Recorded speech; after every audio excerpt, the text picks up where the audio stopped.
Welcome to Building a Character, where I'm going to be building your favorite characters using Pathfinder and Spheres of Power. Check the description for the character sheet, and don't forget to like, subscribe, and hit the bell icon for notifications. Hopefully at some point Konosuba Season 4 comes out, but it's time to continue with the party of idiots with Aqua. I'll probably save Kazuma for last since I have plans for that build, but let's keep that aside.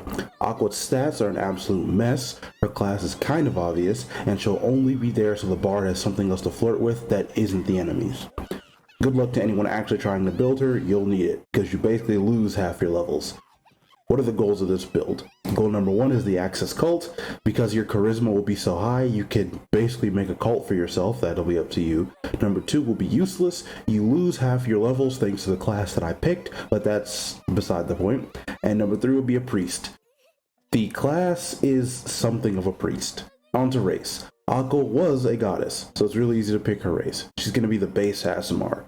For the usual +2 charisma, +2 wisdom, celestial resistance, the daylight skill, and dark vision. The daylight is the only thing I don't think she actually has in the show, but you can just kind of base that on her godly, whatever the word is, her aura. There we go, that's the word. Next will be stats. I'll be using 15 point buy, but roll for stats should your DM allow it. Charisma will be at 16. If you know point buy, the next stats won't be a surprise. Constitution will be at 14 because she's dummy thick and she can take a hit. Strength, dexterity, wisdom, and intelligence will all be at 10. I would have dropped them to 8, but I needed to find the balance between uselessness from the show and usefulness in an actual party.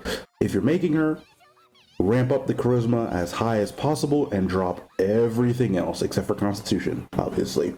We'll start with the first level of Faithful Shepherd. Faithful Shepherd is a cleric archetype. You'll get the domain, positive channeling, and your first divine work. That work will be Keep the Flock. You'll take the water domain, obviously.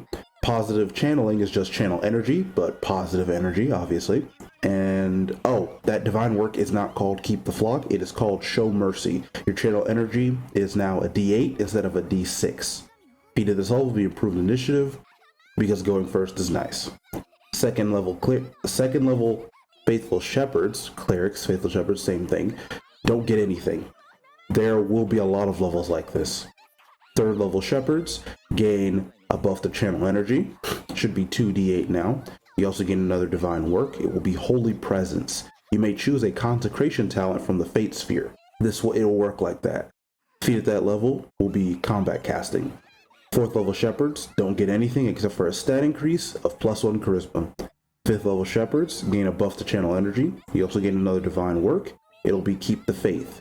You may spend a standard action to create a 30-foot area that gives special protection to yourself and allies within range. It works as a ward from the protection sphere, if I remember correctly.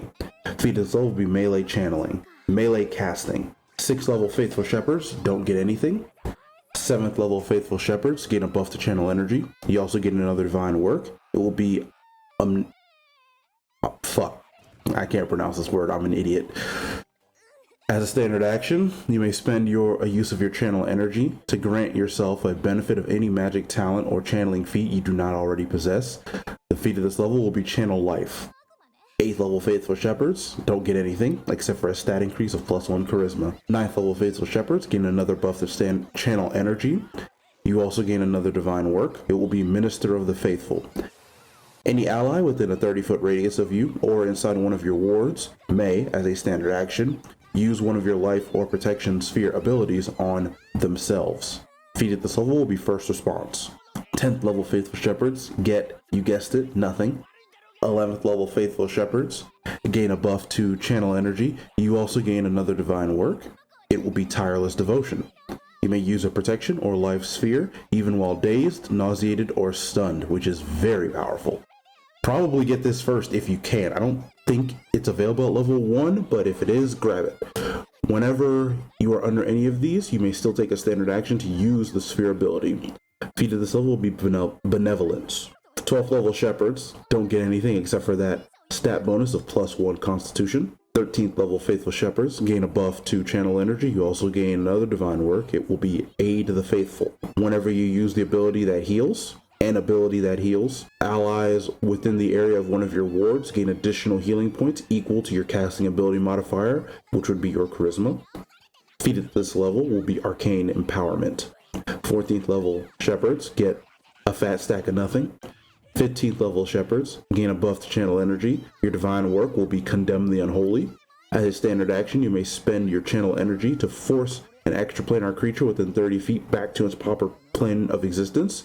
If it fails its will save equal to DC 10 plus half your level plus your casting modifier. If the effect is successful, it's instantly teleported away and cannot return. Feat at this level is Improved Water Manipulator. 16th level Faithful Shepherds gain nothing except for their +1 Constitution. 17th level Faithful Shepherds, of course, the buff to channel energy and the divine work. It will be Take on the Suffering. It's not exactly an Aqua thing, but it's a nice little option for 17th level and, actually trying to help out your party. And I'm also kind of running out of options. Basically, you take the hit for your ally. Feat at this level will be Contingent Spell. It's basically you're Batmaning your way into it. You cast a spell, it goes off after a certain precaution has been met. 18th level Faithful Shepherds don't get anything. 19th level Faithful Shepherds gain another buff to channel energy, your divine work, and it will be Purify the Sinners. You may choose a totem from the War Sphere. You may create a ward that duplicates the effect of that totem within its boundary. Feat at this level will be Maximize Spell for maximum healing. 20th level, which will be our capstone, don't get anything except for that +1 Constitution. Quick, easy, and simple build for anyone who wants a useless cleric with an ego the size of a small country. For pros, you have thick heals, you have some okay utility, thanks to the divine works, and you're a great punching bag because you can always heal yourself. For cons, your saves are in the toilet, you have maxed out intelligence, so you're not allowed to get any more intelligence. It's only a show thing, don't worry, you can get intelligence if you want it. And you don't actually deal damage unless it's towards undead. Then you're the bane of their existence. Hopefully, you enjoyed it. Next time will be my first comment requested build. Thank you to Pathfinder Savant for the comment. I'll be calling out anyone who makes the comments, just so you know. It will be Ereshkigal from Fate Go.